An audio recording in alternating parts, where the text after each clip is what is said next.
Story 1. I, 60 years old father of 3, 2 sons aged 32 and 28, and a daughter 22. This issue involves my middle son and my daughter-in-law B, 27. During their wedding planning 6 months ago, B made it clear she values her independence and feminism, opting not to take our family's last name to maintain her identity. I respect her decisions as by our family tradition favoring surname sharing. I genuinely appreciate B.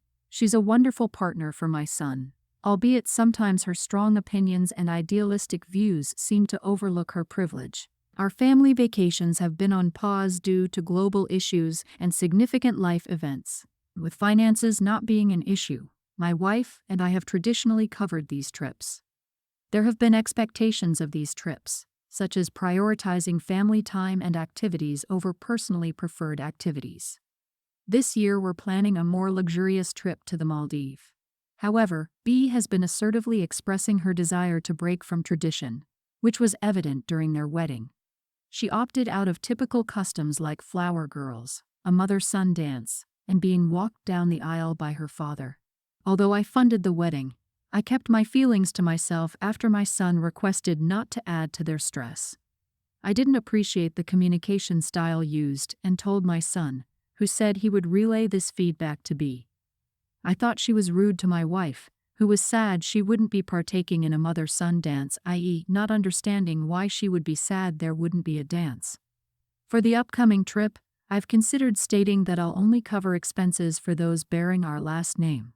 After B's continuous emphasis on independence and breaking from tradition, I felt this was a reasonable stance. I discussed this with my son, who asked if I could cover their expenses this time. I thought about it and decided not to. I declined. My rationale is that B's firm stance on independence should extend to navigating the repercussions of their financial decisions. My son is disappointed, and my wife believes I'm overly rigid, arguing that family support transcends proving a point. I'm torn between respecting B's independence and wanting to assist them. Am I the idiot if I decide not to pay for my daughter-in-law's portion of the family trip to the Maldives due to her insistence on independence and refusal to adopt our family's surname? Wow, you are the idiot.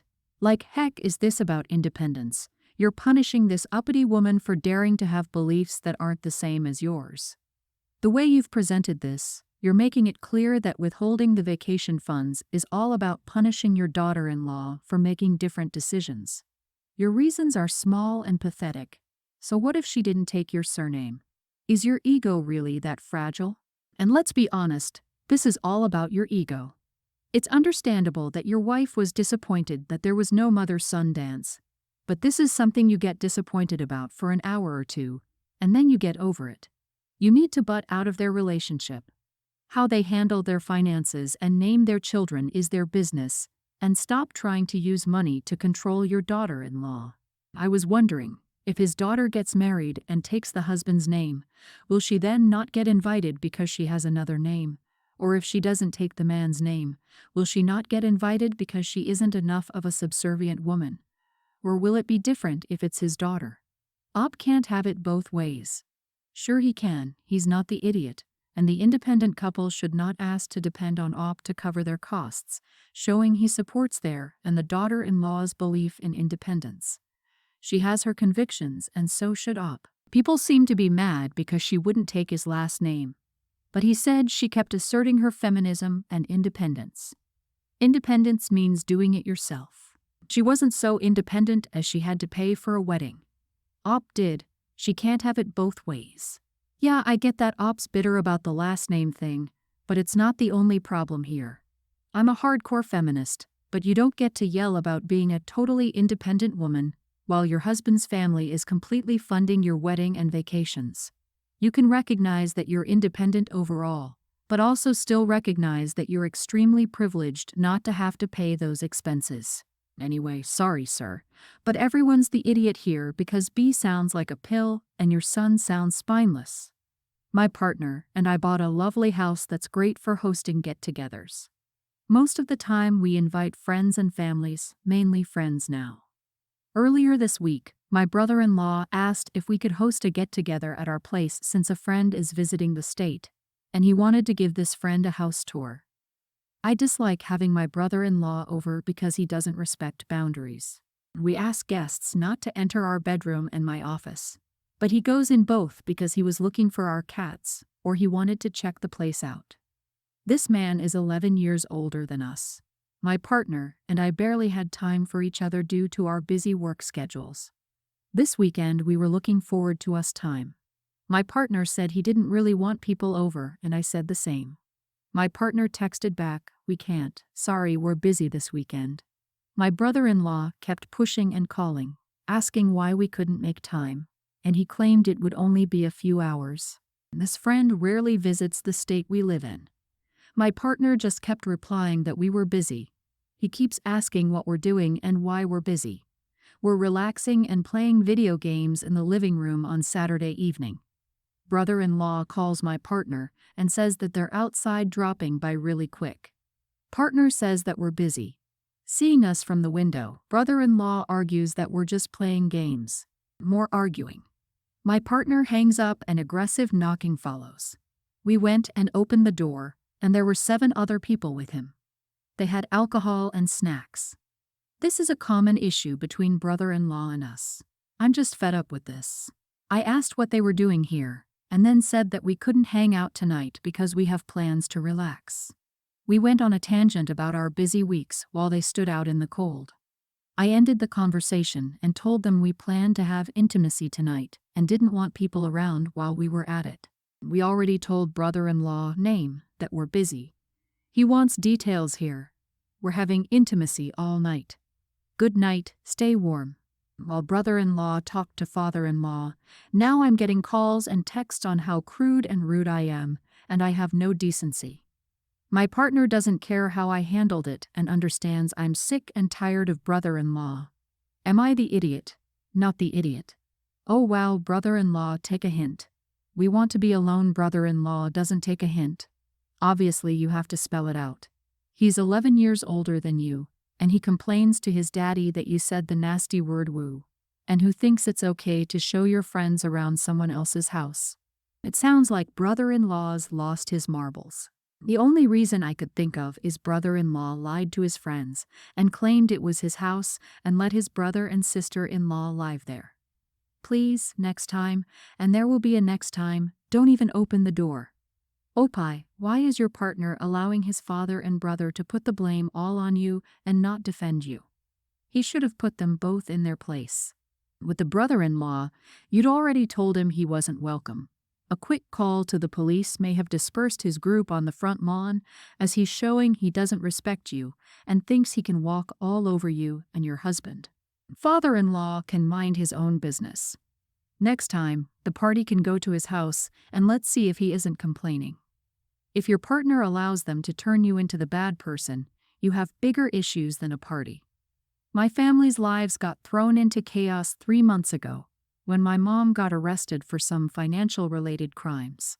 She's probably going away for the next 3 to 8 years. We're losing our house, and she and my stepfather are getting divorced. There's no good timing for any of this, but it's especially bad now because I'm in college on the other side of the country. My stepfather isn't even in the country right now, deployed, and my only sibling, my stepsister Stacy, is an older teen.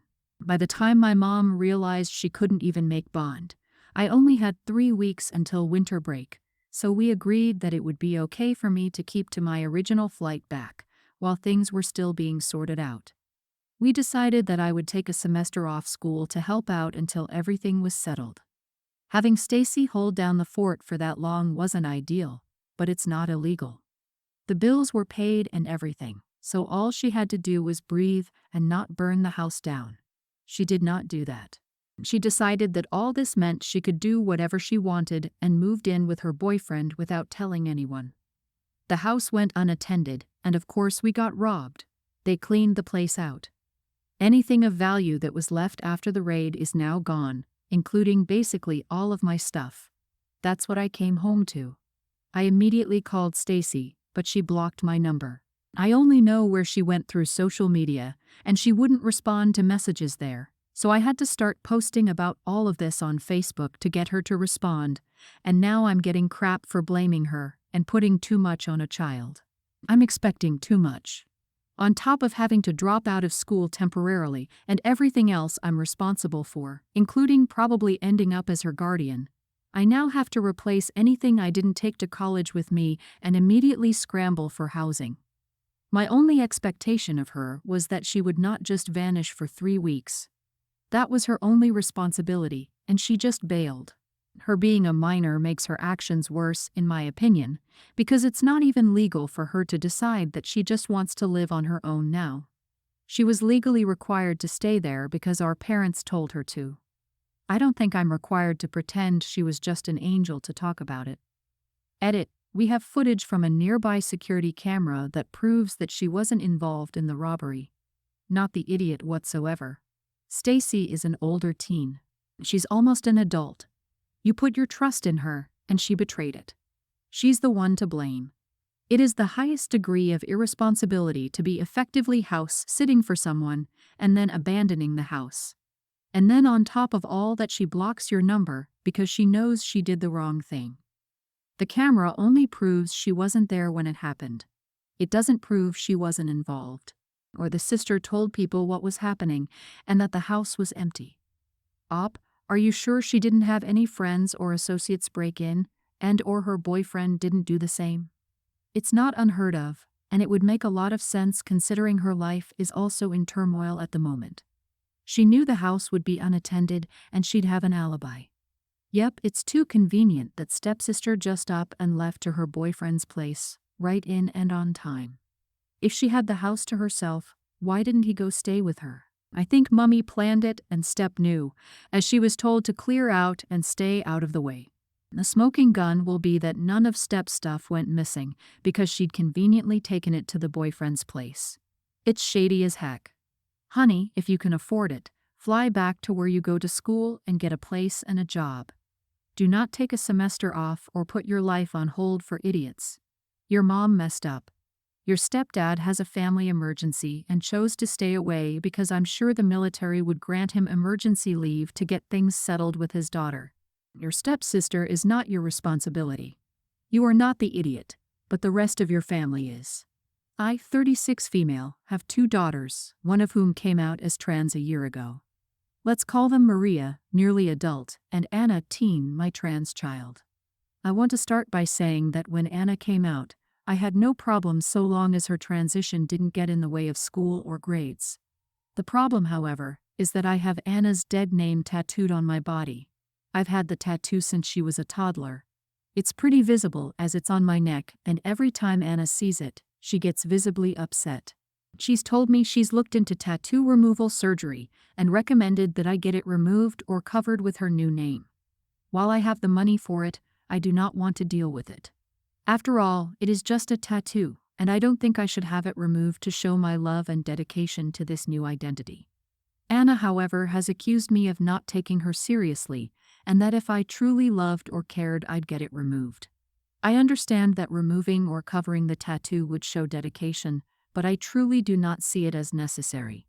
I think she's being absolutely ridiculous pushing the issue.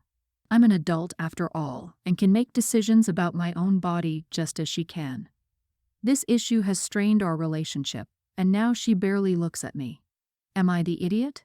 I think you are the idiot. Yes, it's your body, you can do what you want with it, but you also can't stop your daughter from seeing your choice as a sign that you don't accept her deep down. This is going to affect your relationship with her whether you like it or not.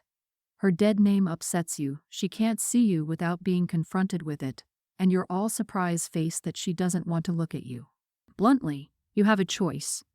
What do you value more? Your money and tattoo, or your relationship with your daughter? You have a right to make a choice in either direction, but you need to be able to accept the consequences of it. Listen, not going to comment on if you're an idiot or not, but is this really the hill you want to die on? That being said, do not tattoo their new name on your neck. This is a stupid idea. They're mid-teen, and I can almost guarantee they will change their name multiple times before settling on one. If you're going to cover it up with something else entirely. Their birth month flower, perhaps. It seems like the majority in this comment section don't realize that tattoo removal is usually way more painful than the actual tattoo, needs to be done more than once, and can leave an ugly mark and scar. Just cause OP has the funds doesn't make this an easy solution. I think covering the tattoo, not necessarily permanently, with makeup or a temporary tattoo for example, would be a good idea to show your daughter you do respect her transition and are on her side. As the youngest in my family, I, 27 female, was often treated like I was a little princess who couldn't do anything for myself, which was aided by the fact I was a very clumsy child, and some things took me a lot of practice and patience to get right.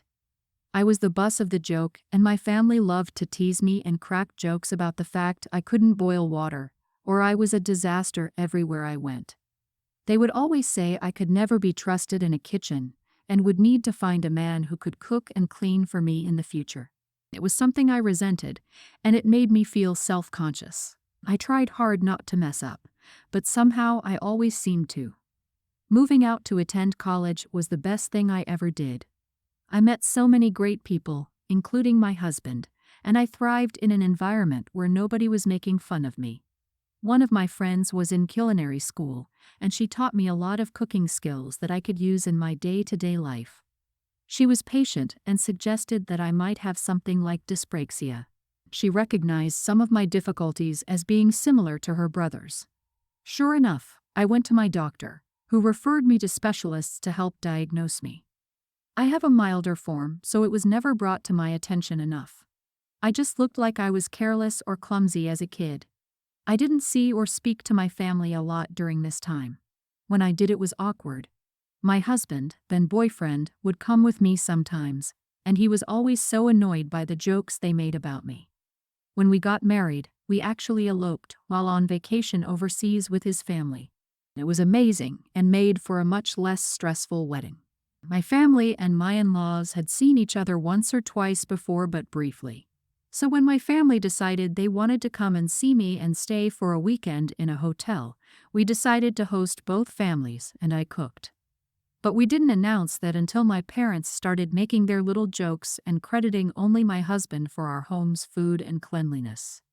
My in-laws were aware of how my family acts, but they didn't realize how little they believed in me. My husband giddily informed my family after they'd made idiots of themselves that I cooked the whole meal, and that we shared those responsibilities. He said the same thing goes for the cleaning. My family was like, no, she can't. But my in-laws said I'd been cooking almost as long as they knew me, and I did a good job every time. My mother-in-law mentioned my diagnosis, and my dad told her they thought I was just trying to make excuses. My family was awkward, and my in-laws left with a better understanding of my family and a nice dose of anger at them for going to such lengths to humiliate me in front of them. My family was also angry at me for not explaining things better beforehand. Not the condition, but the fact I do cook now and could do it. They said I tried to humiliate them out of pettiness. Am I the idiot? Good for you, and dear God. This is the first story I've seen where the in-laws are the good guys.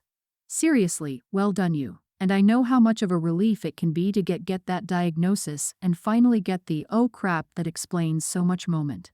Not the idiot. Your in-laws and husband sound amazing, your own family not so much. I hope they learned a lesson here, but I suspect probably not. I'm so glad her parents and family finally got a taste of their own medicine. It's wonderful that she has loving and supportive in-laws. I'm really curious what her parents thought when she eloped while on vacation with her husband's family. That should have been a wake-up call. Congratulations on getting away from such awful people. Thanks for listening.